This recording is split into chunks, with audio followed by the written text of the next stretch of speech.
बिस्मिल्लाहिर्रहमानिर्रहीम अस्सलाम वालेकुम dear students, welcome to my YouTube channel. आज हम 10th क्लास की मैथमेटिक्स की एक्सरसाइज 5.4 को मुकम्मल तौर पर सॉल्व करेंगे। इसके अंदर जितने भी क्वेश्चन हैं, पहले क्वेश्चन में हमें ए और बी के सेट दे दिए गए हैं और हमें कहा गया है देन फाइंड ए ज़रब बी एंड बी ज़रब ए। पहले हम दो सेटों के दरमियान यूनियन भी पढ़ते रहे हैं, तकाते भी हमने पढ़ा है, कंप्लीमेंट भी पढ़ा है, यानी कि दो सेटों के दरमियान फ़र्क।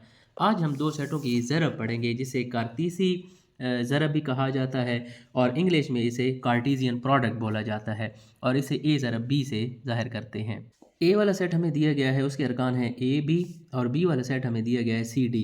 तो ए ज़रब बी और बी ज़रब ए हमने मालूम करना है। तो सॉल्यूशन के अंदर हम सबसे पहले ए ज़रब बी मालूम कर लेते हैं। ये बहुत ही आसान है। जैसा कि हमने यूनियन पढ़ा, तकाते, फ़र्क, अब हम दो सेटों के दरमियान ज़रब पढ़ेंगे। तो आप देखें, ऊपर वाली लाइन को देखते हुए हम नीचे वाली लाइन बनाएंगे। पहले ए है तो हम ए वाला सेट लिखेंगे और ए वाले अरकान हैं ए बी, आगे ज़रब है तो हम ज़रब लगाएंगे, फिर बी वाला सेट हम लिखेंगे सी डी। दो सेटों के दरमियान जब ज़रब आ जाए तो फिर आपने इनको इस तरह से लिखना है। पहला हिस्सा जो है पहले सेट का, उसको दूसरे सेट के पहले हिस्से के साथ इस तरह से आपने लिख देना एक नुक्ते की शक्ल में, यानी कि पहले हिस्से को पहले हिस्से के साथ, फिर उसी पहले हिस्से को दूसरे हिस्से के साथ लिखेंगे। फिर उसके बाद दूसरे हिस्से के साथ हम लिखना स्टार्ट करेंगे। इस पहले हिस्से को लिखेंगे दूसरे सेट के, और फिर दूसरे हिस्से को हम दूसरे हिस्से के साथ लिखेंगे, और यही दो सेटों की कार्तीसी ज़रब है। अब हम करेंगे बी ज़रब ए। तो यहाँ पर हम पहले लिख लेंगे बी ज़रब ए। तो आप देखें, पहले हमारे पास अब बी आ गया है, तो हम अब बी वाला सेट पहले लिखेंगे और इसके अरकान हैं सी डी। उसके बाद ज़रब लगाकर ए है तो ए वाला सेट लिखेंगे, उसके अरकान हैं ए बी। तो अब हम इनको ज़रब करेंगे। अब पहले बी वाले अरकान आ गए हैं, तो तरीका वही है कि पहले रुकन को हम पहले रुकन के साथ लिखेंगे, फिर उसी पहले सेट के पहले रुकन को दूसरे रुकन के साथ लिखेंगे। जब पहले रुकन के साथ इस सेट वाले दूसरे सेट वाले तमाम अरकान को लिख लेंगे तो दूसरे रुकन को अब हम लिखेंगे। दूसरा रुकन हमारे पास डी है, उसको हम इस सेट के पहले रुकन के साथ लिखेंगे, फिर हम इस डी को दूसरे रुकन यानी कि बी के साथ लिखेंगे और यहाँ पर ब्रैकेट बंद कर देंगे। यही हमारे पास ए ज़रब बी और बी ज़रब ए है। और ये बहुत अहम तरीन क्वेश्चन है, अक्सर पेपर में इसमें से क्वेश्चन आता रहता है और वीडियो के एंड पर मैं आपको पेपर जो है वो सबूत के तौर पर दिखाऊंगा कि ये कितनी बार ये क्वेश्चन जो है वो पेपर में आ चुका है। दूसरे क्वेश्चन की तरफ चलते हैं। यहाँ पर हमें ए और बी के सेट दे दिए गए हैं। ए वाले अरकान हैं 0, 2, 4 और बी वाले अरकान हैं -1 और 3। तो हमें कहा गया है मालूम करें नंबर 1 में ए ज़रब बी, फिर बी ज़रब ए मालूम करें, तीसरी जुज़ में ए ज़रब ए और चौथी जुज़ में बी ज़रब बी मालूम करें। वही ए और बी वाले दो सेट हैं, लेकिन अब हमें 4 जुज़ें दे दी गई हैं। तो हम इस क्वेश्चन को देखते हुए नीचे उसका सलूशन लिखेंगे। देखिए, पहले ए है तो हम ए वाला सेट लिखेंगे 0, 2, 4। उसके बाद ज़रब है तो ज़रब लगा देंगे। फिर बी है तो हम बी वाला सेट लिखेंगे नफ़ी 1 और 3। अब असूल वही है जो हमने पिछले क्वेश्चन के अंदर किया। अब पहले हिस्से के साथ दूसरे सेट के तमाम अरकान को लिखेंगे। पहले हम क्या करेंगे, इस 0 के साथ -1 को लिखेंगे, फिर 0 के साथ 3 को लिखेंगे। इसी तरह 2 के साथ अब हम स्टार्ट करेंगे, इस 2 के साथ इन दोनों हिस्सों को लिखेंगे, -1 को भी लिखेंगे और 2 के साथ हम 3 को भी लिखेंगे। फिर 4 के साथ लिखेंगे 4, -1 और 4, 3। ये हमारे पास ए ज़रब बी आ गया। अब बी ज़रब ए है, यानी कि बी अब पहले आ गया है, तो हम बी वाले अरकान पहले लिख लेंगे, -1 और 3 हम पहले लिख लेंगे, फिर ज़रब लगाकर ए वाला सेट हम लिख लेंगे 0, 2, 4। अब ये जो हमारे पास पहला हिस्सा है, इसके साथ अब इस सेट वाले तीनों हिस्सों को हम लिखेंगे। तो पहले हम नफ़ी 1 को लिखेंगे 0 के साथ, फिर हम नफ़ी 1 को लिखेंगे 2 के साथ, फिर इसी तरह नफ़ी 1 को हम लिखेंगे इस 4 के साथ। तो नफ़ी 1 को हमने तीनों हिस्सों के साथ लिख लिया। अब इस दूसरे हिस्से को, ये जो हमारे पास 3 है, इसको भी इन तीनों हिस्सों के साथ लिखेंगे। 3 को पहले 0 के साथ, फिर 3 को 2 के साथ, इसी तरह 3 को हम 4 के साथ लिखेंगे। ये हमारे पास बी ज़रब ए हो गया। अब हमें तीसरी जुज़ में कहा गया है कि ए ज़रब ए मालूम करें। तो ए वाला सेट हमारे पास है 0, 2, 4। तो यहाँ पर ए की जगह पर हम लिख लेंगे 0, 2, 4, फिर आगे ज़रब लगाकर फिर ए वाला सेट है, तो यही अरकान हम दोबारा लिख लेंगे। हम दोबारा ए वाला सेट लिखेंगे। ज़रब सेम टू सेम यही होगा कि जब हम यहाँ पर ज़रब करते हैं तो पहले हिस्से को पहले के साथ, फिर पहले हिस्से को दूसरे के साथ, फिर इसी तरह तीसरे के साथ। अब यही काम हम यहाँ पर करेंगे कि ये जो हमारे पास पहला रुकन है 0, इसको हम इधर पहले 0 के साथ लिखेंगे, फिर हम 0 को 2 के साथ लिखेंगे, इसी तरह 0 को 4 के साथ। फिर ये जो 2 है हमारे साथ, 2 को भी इन तीनों हिस्सों के साथ लिखेंगे, 2 को 0 के साथ, फिर 2 को 2 के साथ, इसी तरह 2 को 4 के साथ लिखेंगे। जब इस दूसरे हिस्से के साथ भी इन सब हिस्सों को लिख लेंगे तो आखिरी हिस्से के साथ इन सब को लिखेंगे। फिर हम लिखेंगे 4,0, उसके बाद है 4,2 और एंड पर हम लिखेंगे 4,4। यही हमारे पास ए ज़रब ए है। आगे हमारे पास बी ज़रब बी है, तो बी वाला सेट हमारे पास है -1,3। तो यहाँ पर बी है तो बी की जगह पर हम लिख लेंगे -1,3, फिर आगे ज़रब लगाकर फिर बी वाला सेट है तो -1,3 हम लिख लेंगे। अब ज़रब है तो हम पहले हिस्से को पहले हिस्से के साथ लिखेंगे, फिर पहले हिस्से को दूसरे हिस्से के साथ। जब पहले हिस्से के साथ ये तमाम हिस्से लिखे जा चुके होंगे तो हम दूसरे हिस्से को लिखेंगे इधर वाले पहले हिस्से के साथ, और फिर दूसरे हिस्से को दूसरे हिस्से के साथ लिखेंगे, और यही हमारे पास बी ज़रब बी है। क्वेश्चन नंबर 3 की तरफ चलते हैं, जहाँ पर हमें कहा गया है find A and B if. और ये जो है वेरी इंपॉर्टेंट क्वेश्चन है, इसमें से अक्सर पेपर में क्वेश्चन लगता रहता है, तो आप इसको समझ लें, बहुत आसान सा क्वेश्चन है, कोई इतना मुश्किल भी नहीं है। यहाँ पर हमें ए और बी मालूम करने का कहा गया है, और पहली जूस के अंदर हमें दिया गया है a-4, b-2 बराबर है 2,1। तो ये जो इस तरह से छोटी ब्रैकेट के अंदर कॉमा लगाकर ये हमें दो रकमें दे दी जाती हैं, इसे इंग्लिश में ऑर्डर्ड पेयर कहते हैं और उर्दू में इसे मुतरतब जोड़ा कहा जाता है।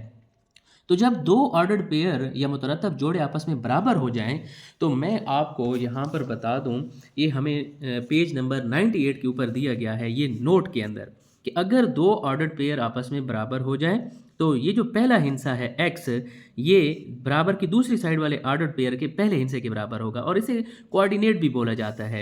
ये जो x है ये ऑर्डर्ड पेयर के अंदर ये फर्स्ट कोऑर्डिनेट है, और ये जो y है ये सेकंड कोऑर्डिनेट है। तो फर्स्ट कोऑर्डिनेट जो है वो फर्स्ट कोऑर्डिनेट के बराबर होगा, ये देखें x = s, और जो दूसरा कोऑर्डिनेट है y वो बराबर होगा t के।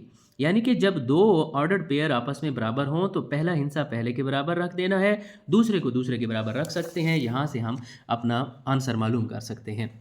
देखिए, हमें ए और बी की कीमत चाहिए, तो दो ऑर्डर्ड पेयर आपस में जब बराबर हों तो आपने क्या करना है, पहले हिस्से को बराबर की दूसरी साइड वाले जो ऑर्डर्ड पेयर है उसके पहले हिस्से के बराबर रख सकते हो, यानी कि a-4 बराबर हो जाएगा 2 के। इसी तरह ये जो दूसरा हिस्सा है b-2 ये बराबर हो जाएगा दूसरे हिस्से के, और वो है 1। तो यहाँ से हम a की कीमत मालूम करना चाहते हैं, तो a को अकेला करेंगे, 2 अपनी जगह पर पहले से है, नफ़ी 4 को इधर लेकर आएंगे, जमा 4 हो जाएगा, 2 में 4 को जमा करें तो ये 6 हो जाएगा। ये हमारे पास a की कीमत आ गई। इसी तरह b की भी कीमत चाहिए, तो नफ़ी 2 को इधर ले जाएंगे, ये जमा 2 हो जाएगा, 2 में 1 को जमा करेंगे तो ये हमारे पास 3 हो जाएगा। यही हमने a और b मालूम करने थे। ये बहुत ही आसान तरीन क्वेश्चन है। तीसरे क्वेश्चन की दूसरी जूस की तरफ चलते हैं। 2a-5, 3 बराबर है 7, b-4। यहाँ पर भी हमने a और b की कीमत मालूम करनी है, और हमें दो ऑर्डर्ड पेयर दिए गए हैं, एक ये दूसरा ये, और ये दोनों आपस में बराबर हैं। तो मैंने आपको प्रीवियस क्वेश्चन के अंदर बताया कि जब दो ऑर्डर्ड पेयर आपस में बराबर हो जाएं तो पहला कोऑर्डिनेट जो होता है वो बराबर की दूसरी साइड वाले पहले कोऑर्डिनेट के बराबर हो जाता है। इसी तरह ये जो दूसरा कोऑर्डिनेट होता है वो बराबर की दूसरी साइड वाले दूसरे कोऑर्डिनेट के बराबर होती है। यानी कि आम अल्फाज में आपको बताऊं तो पहला रुकन पहले रुकन के बराबर और दूसरा जो है वो दूसरे रुकन के बराबर हो जाएगा। यहाँ से हमें a की कीमत चाहिए, तो a को हम अकेला करेंगे, सबसे पहले जमा 5 को इधर ले जाएंगे, ये -5 हो जाएगा, 7 में से 5 को माइनस करें 2 बचता है। लेकिन हमें सिर्फ a की कीमत चाहिए, साथ में 2 नहीं चाहिए, तो 2 उसके साथ ज़रब हो रहा था, बराबर की इस साइड पर आकर तकसीम हो जाएगा, तो ये 2 वाला टेबल इस 2 पर एक दफ़ा जाएगा, तो a की कीमत हमारे पास 1 आ जाएगी। इसी तरह हमें यहाँ से b की कीमत चाहिए, तो b को भी अकेला कर देंगे, नफ़ी 4 उसके साथ है, उसको हम बराबर की इस साइड पर ले आएंगे, तो 4 में 3 को जमा करें तो ये 7 हो जाता है। इस तरह से लिखें या b बराबर है 7 लिखें, ये आपकी मर्ज़ी है। तो यही a और b की कीमतें हमें चाहिए थी। तीसरे क्वेश्चन की थर्ड पार्ट की तरफ चलते हैं। यहाँ पर भी हमें दो ऑर्डर्ड पेयर दे दिए गए हैं और हमें ए और बी मालूम करना है। तो मैंने आपको पहले भी बताया पिछले दोनों पार्ट्स के अंदर कि ये जो पहला रुकन होता है वो बराबर की दूसरी साइड वाले पहले रुकन के बराबर हो जाता है, और जो दूसरा कोऑर्डिनेट होता है वो बराबर के दूसरे कोऑर्डिनेट के बराबर हो जाता है। तो यहाँ से हमें ए की कीमत चाहिए, तो हम ऐसा करते हैं, ये जो हमारे पास -2a है इसको हम बराबर की दूसरी साइड पर ले जाते हैं, ताकि ए वाली रकमें एक साइड पर हो जाएं, ताकि हम ए की कीमत मालूम कर लें। और ये जो अकेला हिस्सा है कांस्टेंट, उसको हम इधर ले आते हैं, कांस्टेंट्स एक साइड पर और ए को हम एक साइड पर ले जाते हैं। नफ़ी 7 को इधर लेकर आएंगे, ये जमा 7 हो जाएगा। ये ए पहले से यहाँ पर पड़ा हुआ है, नफ़ी 2 ए इधर आएगा तो ये जमा 2 ए हो जाएगा। 7 में 3 को जमा करें तो 10, और ये इसका इस एक अदद सर 2 है, और इस एक अदद सर अगर नहीं है तो 1 होगा। तो 2 में 1 जमा करें तो 3 ए हो जाएगा। लेकिन हमें सिर्फ ए की कीमत चाहिए, साथ में 3 नहीं चाहिए, तो हम उस 3 को बराबर की इस साइड पर ले आएंगे और इधर आकर तकसीम हो जाएगा। ये हमारे पास ए की कीमत आ जाएगी 10/3। इसी तरह हमें बी की भी कीमत चाहिए, तो हम ऐसा करते हैं, इस बी को उधर ले जाते हैं। ये -1 जो है पहले से इधर पड़ा है, और उस कांस्टेंट को भी इधर ले आते हैं, जैसा कि हम 7 को उधर ले गए थे। जमा 5 इधर आएगा, -5 हो जाएगा। ये 2 बी पहले से इधर है, ये जमा का बी जब इधर लेकर आएंगे तो ये -b हो जाएगा। आप देखें इन दोनों की अलामतें एक जैसी हैं, तो हिंसे जमा हो जाएंगे। 5 में 1 जमा करेंगे 6, अलामत साथ में बड़े हिंसे की। इस b का अदद सर 2 है, इसका अगर नहीं है तो 1 है, और इनके दरमियान में माइनस है, तो 2 में से 1 गया तो 1 बचा, और 1 हम शुरू में लिखते नहीं है, यानी कि यही हमारे पास b की कीमत है -6। क्वेश्चन नंबर 4 की तरफ चलते हैं। यहाँ पर हमें कहा गया है find the sets x and y if x ज़रब y बराबर है, ये आपको x ज़रब y का सेट अब दे दिया गया है, ज़रब करके दे दिया गया, और हमें कहा गया है x और y वाले सेट मालूम करें। तो मैं आपको पिछले जो क्वेश्चन हमने किए हैं पहला और दूसरा, वो ज़रा रिकॉल करवा दूं। यहाँ पर हमें a और b के सेट दे दिए जाते थे, और हमें ये कहा जाता था a ज़रब b मालूम करो या b ज़रब a मालूम करो।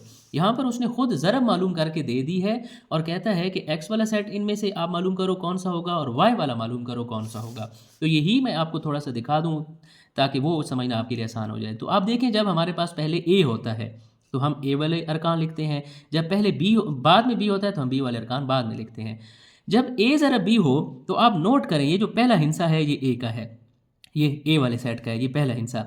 और दूसरा हिस्सा आप फिर ये आप देखें, ये दूसरा हिस्सा ये b वाले सेट का है। इसी तरह ये a हो गया, ये a वाले सेट का रुकन है।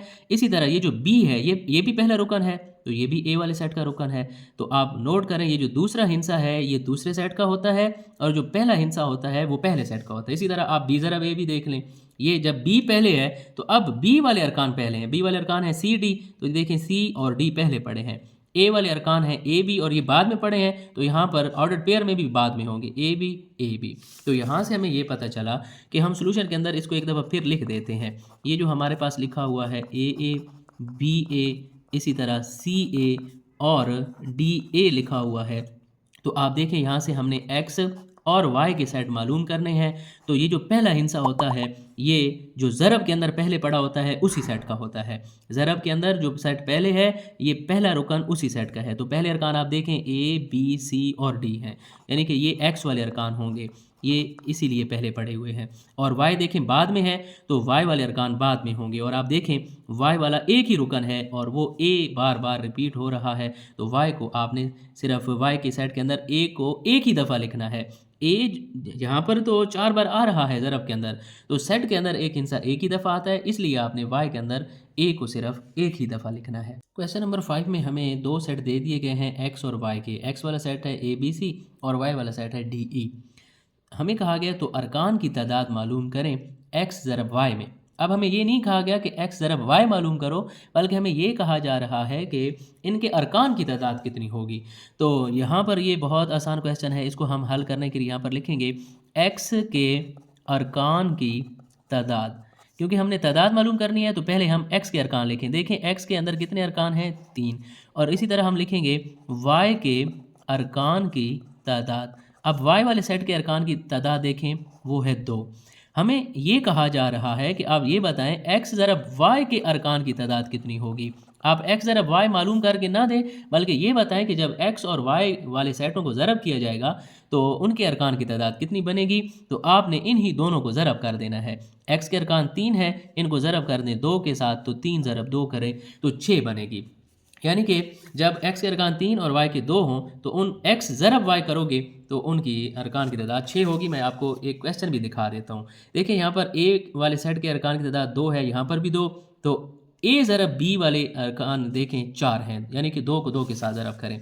इसी तरह यहाँ पर मैं आपको दिखा दूँ, ये ए वाले अरकान हैं 3, बी वाले अरकान हैं 2, तो 3 को 2 के साथ ज़रब करें 6 बनता है, तो गिन लें 1 2 3 4 5 और 6 बनता है। तो ये मैंने आपको दिखा भी दिया कि ये कैसे फार्मूला वर्क करता है। इसी तरह यहाँ पर अब वाई ज़रब एक्स का पूछा जा रहा है, तो हम पहले लिखेंगे वाई के अरकान की तादाद, और वो हमें पता है कि 2 है, हमने ऊपर भी लिखा।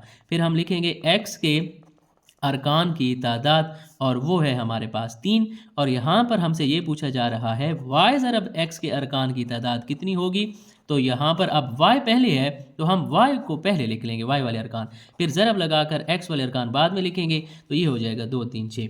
बात वही है, x वाले सेट को पहले लिखें या y वाले सेट को पहले लिखें, अरकान वही 6 ही रहने हैं। अब हमसे पूछा जा रहा है x ज़रब x के अरकान की तादाद कितनी होगी, तो यहाँ पर हम लिख लेंगे x के अरकान की तादाद, और हमें पता है कि x में अरकान की तादाद 3 है, तो x ज़रब x के अरकान की तादाद कितनी होगी।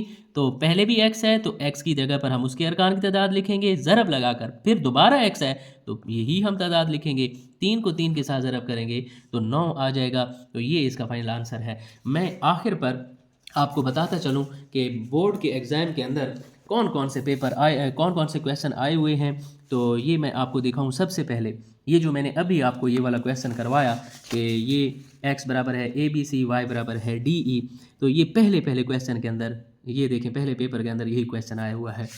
इसी तरह दूसरा पेपर देखते हैं। यहाँ पर हमें कहा गया है कि ए और बी के ये वाले सेट हैं, तो ए ज़रब बी मालूम करें। तो ये देखिए मैंने आपको दूसरा सवाल करवाया था, तो यहाँ पर ये ए ज़रब बी आपने मालूम करना, ये बिल्कुल पहली जुज़ यहाँ पर इस पेपर के अंदर आई हुई है। और इसके साथ ये दूसरी जुज़ ये भी आई हुई है जहाँ पर आपने ए और बी मालूम करना था, तो ये भी मैंने आपको ये सवाल करवा दिए हैं। यहाँ से ए और बी आपने मालूम करना है, वेरी इजी, यानी कि ये एक छोटी सी एक्सरसाइज है, छोटे छोटे से क्वेश्चन हैं, और उसमें से देखें 2 क्वेश्चन आए हुए हैं, ये देखें ये छोटे छोटे से सवाल हैं। इसी तरह एक और पेपर अगर मैं आपको दिखाऊं, तो यहाँ पर ये एल ज़रब एम आया हुआ है, एल का और एम का सेट दिया गया है, तो एल ज़रब एम मालूम करना है। ये 3 पेपर हो गए। इसी तरह ये एक चौथा पेपर देखें, यहाँ पर भी ए और बी के सेट दिए गए हैं, और आपने साबित करना है कि ए ज़रब बी बराबर नहीं होता बी ज़रब ए के, यानी कि ये आपने करना वही ए ज़रब बी है और बी ज़रब ए मालूम करना है, और आखिर पर आप लिख दोगे कि इन दोनों के जवाब आपस में बराबर नहीं है। तो सेम टू सेम वही क्वेश्चन है, आपने सिर्फ कॉन्सेप्ट को समझ लेना है। तो उम्मीद है आपको समझ आ गई होगी आज के लेक्चर की। अगर फिर भी आपके माइंड में कोई क्वेश्चन है तो कमेंट सेक्शन में आप पूछ सकते हैं। मिलते हैं अगले लेक्चर में। अल्लाह हाफिज़।